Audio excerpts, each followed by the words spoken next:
She left. No goodbye, no closure, just silence. But you know what really hurts? You were still loyal to the version of her that never existed. She moved on. You stayed stuck with the story. Not because you're weak, but because you believed. Now it's time to let go. Not for peace, but for power. What was your moment of clarity? The one that finally made you stop waiting? Share it. Someone out there needs to read it today. Part 1. The woman you loved never existed. Let go of the illusion. She wasn't who you loved. She was who you imagined. Sometimes the hardest part of heartbreak isn't losing her. It's losing the version of her you built in your mind. You weren't in love with the woman who walked away. You were in love with the one who made you feel seen. The one who spoke your unspoken fears and mirrored your longing like she was made for you. But that version of Hertha, one who felt like home, was carefully constructed, not fully real. She became the sum of your loyalty, your quiet ache to be chosen, and the hope that maybe this time it would last. You excused her distance as stress. You reinterpreted cold replies as her being just tired. And when your gut whispered that something was off, you labeled it insecurity because it hurt less than admitting the truth. You didn't lose her. You lost the story you wrapped around her. Let me tell you about Leo. Leo was the guy who always believed love was sacred. He met a woman named Sierra, who lit up every part of him he thought no one would ever touch. She was magnetic and present, intense, in all the right ways. For a while, everything felt like poetry. But poetry isn't always truth. Over time, her attention turned cold. Messages grew short. Eye contact disappeared. He'd ask if something was wrong, and she'd smile and say, "It's nothing." And Leo, heart wide open, believed her. He held onto their first conversations like lifelines. He reread old messages, convinced that the woman who once loved him still lived somewhere inside her. But the truth? The woman he missed never really existed. He wasn't grieving her. He was grieving the illusion of her. That's what many men don't realize. You're not broken because she left. You're broken because your mind won't let go of the fantasy. And here's where the power begins. When you finally stop chasing who she was in your imagination, you see who she truly was in reality.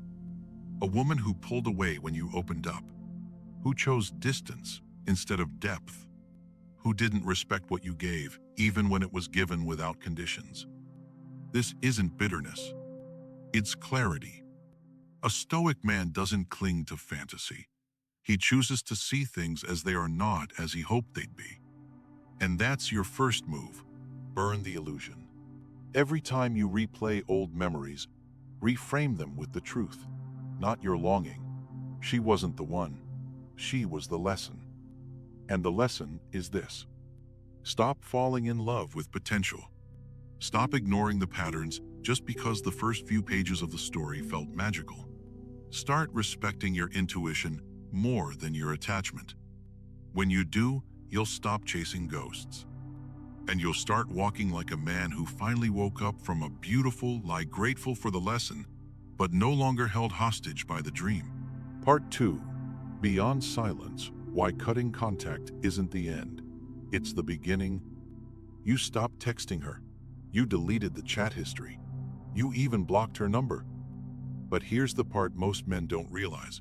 No contact is not the same as emotional detachment.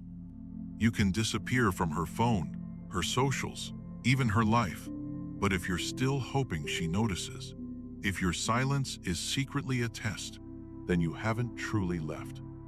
You're just waiting in the shadows for her to chase you back. Daniel thought he was doing everything right after his relationship with Maya ended. He went cold. No messages. No interaction. He told himself he was healing. But every story he posted was still curated with her in mind. Every Spotify playlist was a breadcrumb trail of sadness he hoped she'd follow.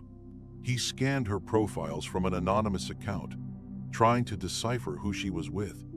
His body was gone, but his energy still fully hers.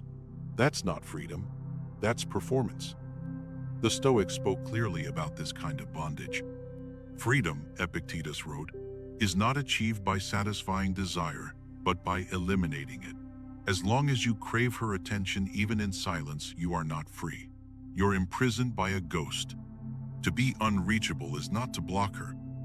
It's to no longer leak your energy toward her. It's when your silence is not a tactic, it's a truth, a stillness that doesn't ask to be noticed. Because women can feel when your silence is loud. They can sense when your absence is still about them. But when it isn't, when you've reclaimed your center, when your movements are no longer tied to her gaze, that's when she truly feels the disconnect. Daniel's turning point came not when Maya reached out, but when he didn't care if she did. When he stopped watching her stories. When he posted for himself, not her. When he realized that not being seen by her no longer stung. That's what makes a man powerful. Not revenge, not bitterness, but emotional distance that doesn't flinch. No contact isn't the end goal, emotional sovereignty is.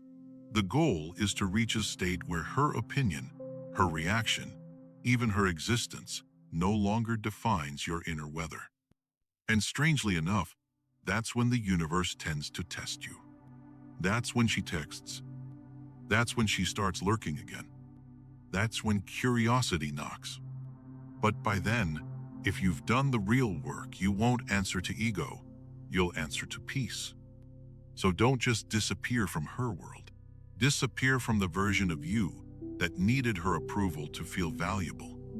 Because when she can no longer reach you, not just physically, but energetically, she'll realize she never truly had you in the first place. And that kind of silence? It's louder than any goodbye. Part 3. When absence speaks louder than closure, let her face herself. Sometimes, silence doesn't just speak louder than words. It reflects louder than confrontation.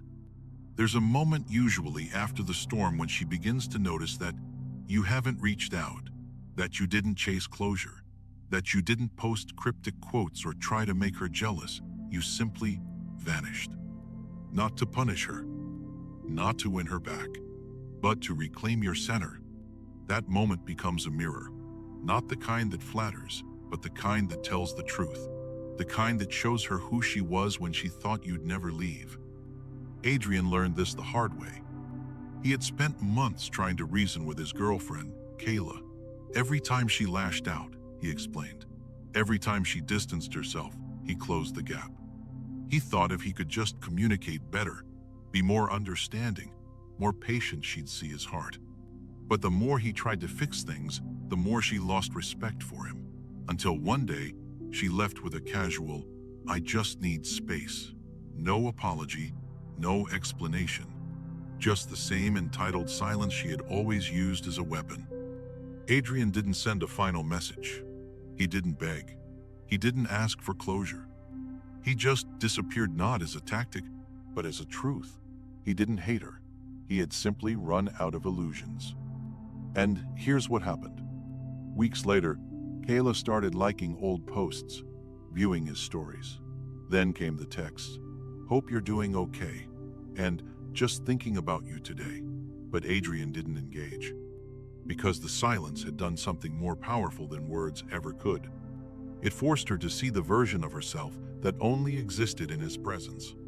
She was the one who always needed to be right, who tested love just to feel powerful, who pushed a good man just to see if he'd still stay. And you? You didn't respond with chaos. You didn't need a final word. You left because staying would have meant betraying your own clarity. That's the real power of absence. It removes the emotional shield they once used to avoid accountability. As the Stoics knew well, you don't have to correct people. You simply remove yourself and let reality correct them. You don't ghost out of anger. You don't block to play mind games. You walk away so they have no choice but to face themselves in the quiet. And if they can't, then they were never capable of giving you the love you deserved in the first place. But if they do, If they begin to reflect, to question, to feel the emptiness your absence carved, then maybe, just maybe, they'll grow. Not for you to return, but for themselves to become someone worth keeping next time. So let your silence be the mirror. Let her sit with what she's done, and trust that a woman who sees her true self without your help will never forget the man who had the strength to walk away. Because growth rarely happens during the argument. It happens in the silence after you're gone. Part 4, The Quiet Fortress, How Emotional Stillness Becomes Your Shield. There's a kind of silence most men dread.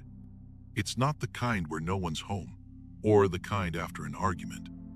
It's the silence that lingers after she's gone, after the calls stop, after the messages dry up, after your heart realizes this time, it's not a game. This space, the void, is not empty. It's cold, echoing, and brutally honest. Most men try to escape it. They run back, they beg, they fill their nights with noise, flings, distractions, fake confidence, or even anger. Anything not to feel the black hole in their chest. But the man who stays in the void, the one who sits with his shaking thoughts, faces his reflection at 2 a.m.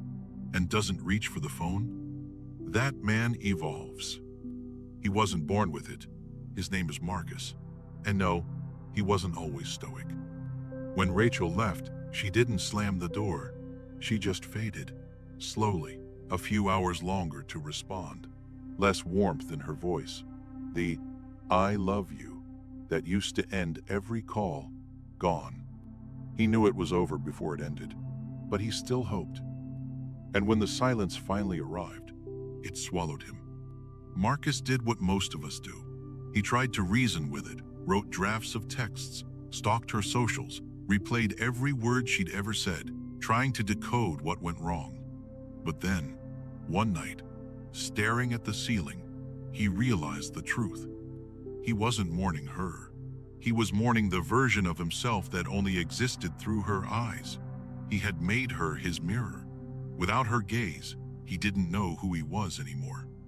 That's when the void stopped being his prison and became his dojo. He stopped checking her status, started taking long walks, no headphones, no distractions. Each page of his journal wasn't about her anymore, but about rediscovering the man beneath the noise. And when the grief hit, the shame, the ache, the weight of what was lost didn't flinch. He stayed. Strangely, it stopped controlling him. See, silence only has power over men who fear it. But the moment you stop trying to escape it, you start to own it. You stop asking, "Will she come back?"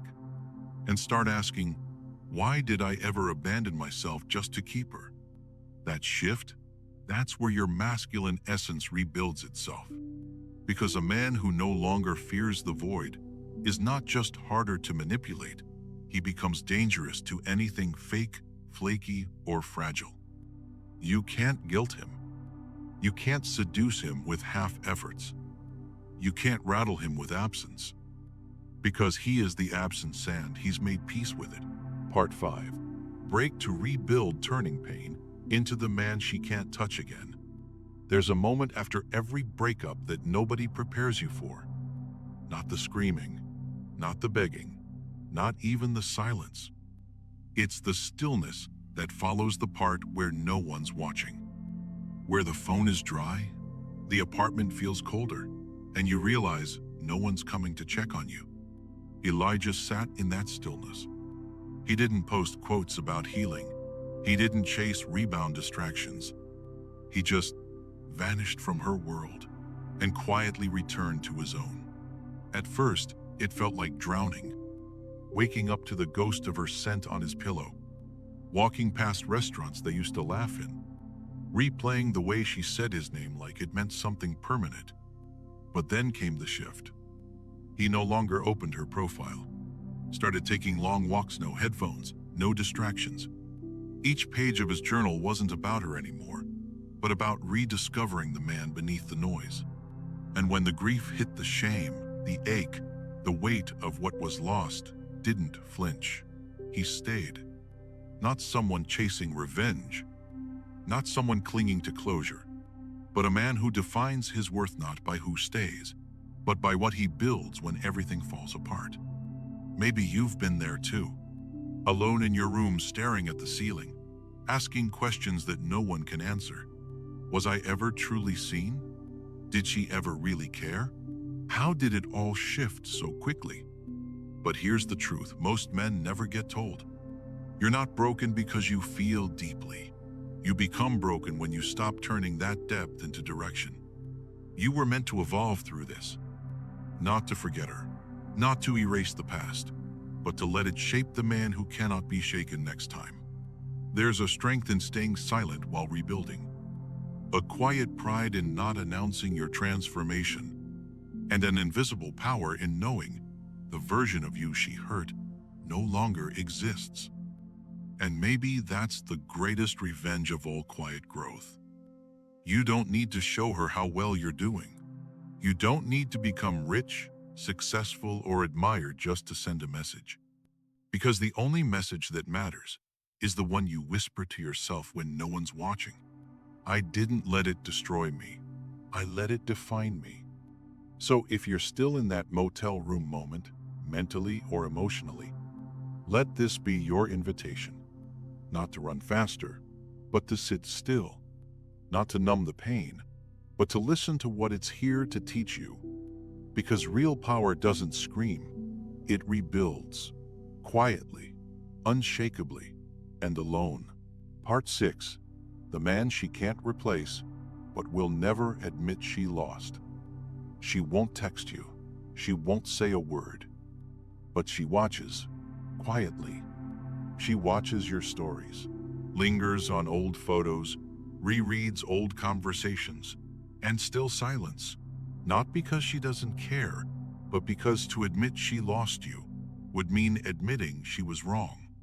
Elena had always been in control. In her world, attention was currency, and she was always rich. Men chased, men stayed, men forgave. But Nathan didn't. He didn't write long, aching messages. He didn't offer explanations she never asked for. He didn't perform pain just to keep her empathy on life support. He simply walked. And the strange thing was, he didn't slam the door. He left it open. But he never looked back. At first, she mistook his silence for weakness. She told herself he was still checking her page, still hoping. She imagined he would circle back, like all the others had. But Nathan did something most men never do. He made peace with not being chosen. He didn't turn bitter. He turned inward.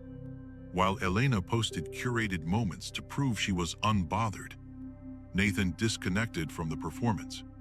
He returned to what mattered. Long runs at sunrise, reading Marcus Aurelius on Sunday afternoons, fixing up his late father's motorcycle not to post it, but to feel close again. Every moment became an act of restoration, not revenge. And in that sacred space of self-respect, something shifted. He stopped remembering her as the woman he lost, and started seeing her as the woman who lost him. That's when the dynamic changed. She saw it in the clarity of his gaze when they accidentally passed each other at a mutual friend's gathering. He looked unshaken, not cruel, just free. The version of him that used to hold on was gone. And it terrified her, because when a man becomes irreplaceable, not through noise or status, but through quiet integrity, he becomes a mirror, not for who she wanted him to be, but for who she couldn't rise to meet. She'll never say it aloud. She might even date someone new, laugh louder, post more. But beneath the surface, she'll measure every man by the stillness Nathan left behind. Here's the truth. A woman may not miss your presence when you're around, but she will feel the weight of your absence when you've finally outgrown the need to be noticed. And that's what makes a man irreplaceable. Not his wealth, not his appearance, but his ability to walk away from what once consumed him and evolve without bitterness. You don't need her confession. You don't need the story to end with her crawling back. Because the most powerful closure is becoming the kind of man she'll never again have access to. Not because you hate her, but because you love yourself now. And once you love yourself deeply, you stop giving anyone the power to define your worth with their attention. That's not heartbreak, that's liberation. Part 7. Release without revenge. The power of forgiving without a response. She never said sorry. And maybe, deep down, you knew she never would. There was no apology, no late-night message, no emotional breakdown at your doorstep begging for one more chance. What you got instead was silence. A silence that screamed louder than any goodbye ever could. But that silence, it became your teacher. Because the old you would have waited. You would have replayed every moment, hoping to find a crack in the story where things could be salvaged. You would have texted her anything to open the door again, just enough to feel seen. But this version of you, he chose something else. He chose to forgive, not because she earned it, not because she asked for it, but because carrying the weight of resentment started to cost more than it was worth. There was a man named Darren. For months after the breakup, he clung to the idea that one day she'd understand what she lost, that the universe would twist itself just right so she'd walk up to him and say, "I finally see it now." He held on to that fantasy like a lifeline, until one day, while packing away old photos, he realized something. The person he wanted closure from was the same person who caused the wound. Why was he still handing her the power to define when he could heal? So Darren did something radical. He didn't call her, didn't write a letter, didn't curse her name in some poetic post. Instead, he went on a hike, alone, no headphones, just the sound of gravel under his boots and his own breath. At the top of the hill, under a cold sky, he whispered 2 words only he could hear: "I release." And in that moment, he meant it, not for her but for himself. He no longer needed an ending to move forward. He didn't need her approval to feel complete. That was the moment the energy shifted. Not because she noticed, not because she came back, but because the man who had once needed closure no longer did. Forgiveness isn't weakness. It's an act of sovereignty. It says, "You don't get to live rent-free in my head anymore." Stoicism teaches that freedom isn't the absence of pain, but the ability to rise above it. And that's exactly what you did. You stepped into your higher Frama not by punishing her, but by refusing to punish yourself with longing. Because the most powerful goodbye is the one you never have to say out loud. And that version of you, the one who can walk away with a steady heart and unshaken soul, that's the man she'll remember long after her ego stops pretending you were easy to forget. Final reflections and your 7-day power reclamation challenge. Forgiveness doesn't mean she was right. It means you no longer need to hold the weight of proving her wrong. You weren't meant to stay broken just because she left mid-chapter.